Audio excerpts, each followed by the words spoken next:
Penalltia vendimtare për jetën tënde. Cili e godet? Nuk po zgjedh këta futbollistat që janë aktivitet, po padyshim do ta lija Ledio Pano, sepse ka dhe rekordin që nuk ka humbur asnjë penallti në karrierën e tij. Mund të them Lewandowski. Cristian Aslani. Rej Manaj. Manajt jo?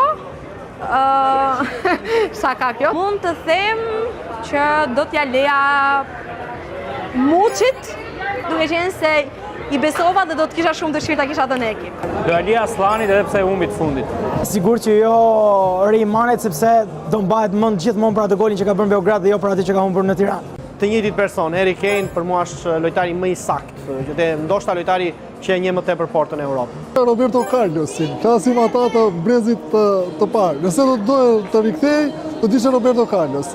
Por aktualit mendoj që i vetmi i cili mund të bëj diferencën në momentet tilla, padyshim është Cristiano Ronaldo. Pa diskutim një dhe i vetëm Lionel Messi. Ajo është shirma e fundit e futbollit botëror, është lojtari që kam përshtypjen, është i gëshëtimi i ëmbël i diçkaje që është mbi njerëzore.